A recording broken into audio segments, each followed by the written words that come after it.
Et bonjour à tous encore une fois. Je vais procéder à l'annonce de la liste des 23. On commence par les gardiens de but.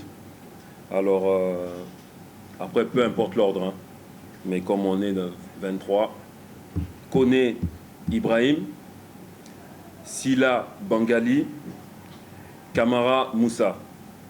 Ça, c'est pour les gardiens de but. Pour les défenseurs, Conté Antoine, Janvier Julien Marc, Kamara Mohamed Ali, Saïdou So, Diakabi Mouktar, Sila Isiaga et Sila Sekou Oumar.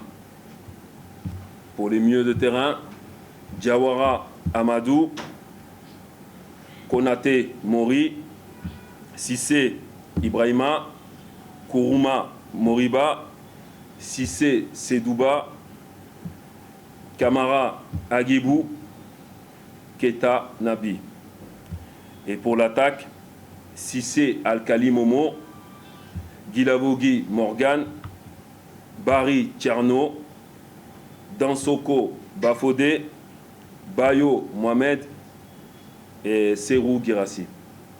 Voilà pour la liste des 23 qu'on a choisi pour aller nous représenter au match du 5 en Égypte et du 9 ici en Guinée. Je vais parler rapidement de 2-3 absents pour éviter toute question nuisible pour la suite de la conférence de presse et gagner un peu de temps. Déjà sur blessure, on a Keta Ali, le gardien. Il a une blessure au mollet, donc il ne pourra pas honorer la sélection. José Kanté Martinez, qui est pour raison familiale absent. Ibrahima Sori Konté, qui est suspendu parce que vous vous souvenez bien que face à la Gambie, il avait pris un carton rouge. Et Morlaï Sila, que j'ai entretenu au téléphone, parce qu'actuellement le joueur traverse une période un peu difficile par rapport à sa fin de contrat. Il hésite entre, vous le savez bien, prolonger dans son club ou avoir un autre challenge, un autre projet sportif. Donc en parlant avec lui, on a décidé qu'il valait mieux le laisser un petit peu tranquille pour gérer ce virage qui, à mon sens et à son sens, est très important pour sa carrière et qui va l'amener, j'espère, très haut vers de nouvelles ambitions. Pour le reste des absents, je vous demanderai d'éviter d'en parler. On est là pour précisément parler des 2 matchs. Restons focus sur ce qui est très, très important. Et ça constitue un choix de toute façon. On a rendez-vous, les joueurs en tout cas, le 27 au Maroc pour se préparer dans des conditions qui se rapprochent de celles qu'on va trouver en Égypte.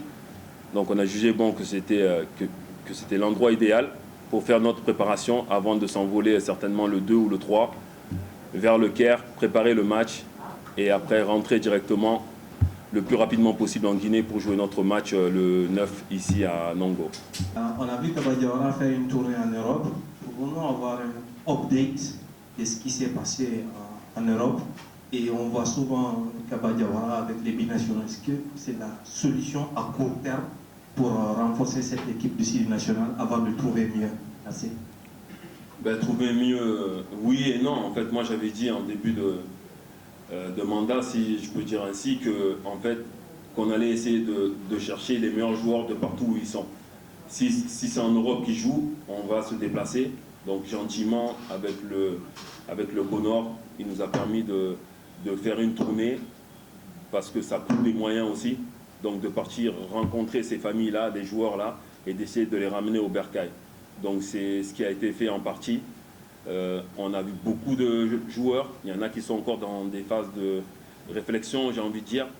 Mais c'est en bonne voie. Donc ceux qui sont là, c'est ceux qui ont dit oui.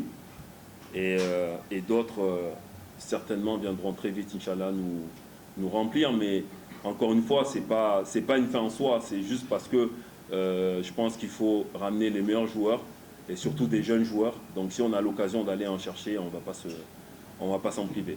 La liste des 23, c'est plus important parce que c'est ce qui vient, c'est ça qui nous préoccupe. C'est ce pourquoi on est là. Le staff, ce sera des gens qui m'accompagneront. Donc je pense, à mon sens, que c'est un petit peu moins important. Mais il n'y a rien qui empêche...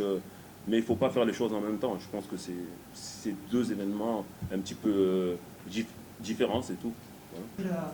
tant que Kaba est à la tête du Sidi national, on ne verra plus Madi Camara au sein du Sidi national.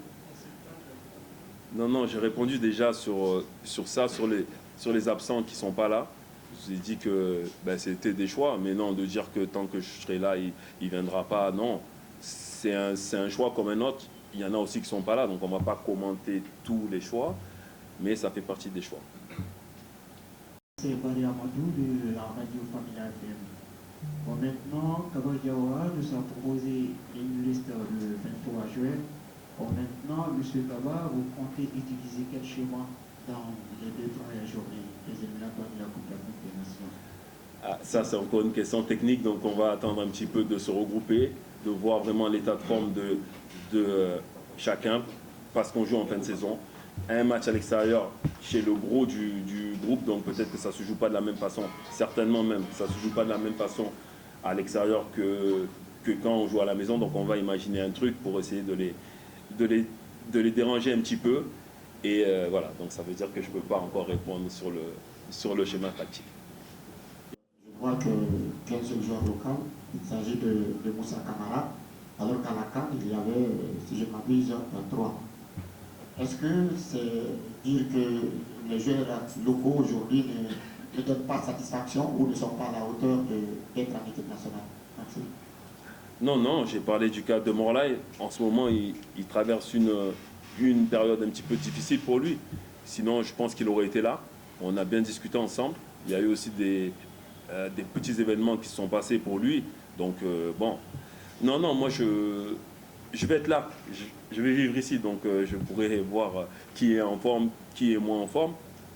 Et ce sera avec plaisir, moi, de prendre des joueurs locaux, mais encore une fois, arrêtons de parler de locaux, d'expatriés, de binationaux. Moi, c'est à la performance. Si je sens que le gars, il est bien, il est en forme, il vient, et puis c'est tout. Que vous l'avez convoqué, il s'est blessé, et aujourd'hui, il a fait son retour sur le terrain. Et qu'est-ce qui explique aujourd'hui son absence? Ben, je l'ai dit tout à l'heure, en fait, c'est des choix. Il n'y a rien contre François, il n'y a rien contre personne, de toute façon.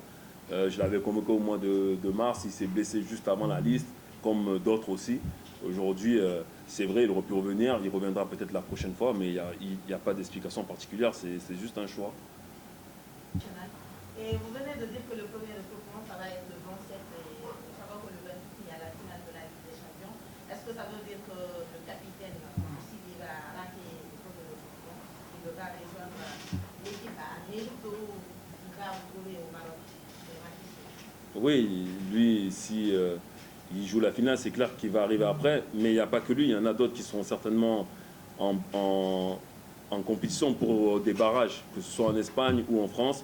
On a des joueurs dans la liste là qui risquent d'être concernés, on ne sait pas encore, ça va dépendre des matchs qui viennent là ce week-end notamment. Donc on va attendre de savoir exactement le calendrier de chaque joueur, mais c'est clair que Nabi il est déjà qualifié pour la finale, donc souhaitons-lui déjà d'être en bonne santé pour y être et jouer, gagner, et comme ça il viendra avec un moral de vainqueur et il nous apportera vraiment le top, quoi. Voilà. Dans cette liste de 23, on constate qu'il y a assez de jeunes qui sont présents. La présence des jeunes est dans votre importance dans votre projet. Merci. Ben moi, quand j'avais pris l'équipe, j'avais dit que le plus important, c'était de rajeunir l'équipe. Parce que bien sûr, vous le savez, on a une échéance. On va se projeter un petit peu. On a une échéance ici en Guinée qui est la CAN 2025. Je ne sais pas si je serai le coach, mais ça, ce n'est pas la question. Le pays a cette échéance-là, donc il faut préparer l'équipe. Il faut préparer l'équipe, je pense, avec des forces vives. Si on restait sur les forces du passé, on n'allait pas pouvoir y arriver ou au moins se projeter à notre avantage. Donc moi, je pense qu'il faut déjà préparer des jeunes joueurs qui, dans 2 ans, auront 2 ans de plus et dans 4 ans, auront 4 ans de plus. Et ils auront l'expérience pour vraiment venir dans cette CAN chez nous avec l'espoir de figurer très haut. Je ne vais pas dire de place parce que sinon ce sera un petit peu prétentieux. On connaît comment c'est dur une CAN, mais vraiment pour être vraiment dans les derniers, voire la gagner. Donc c'est pour ça que le souhait de rajeunir l'équipe est là. Comment se termine cette conférence de presse? Merci à toutes et à tous. On se retrouve très prochainement pour d'autres conférences ici même dans la salle à la Fédération guinéenne de football. Voilà, c'est terminé pour aujourd'hui. Merci beaucoup. Merci.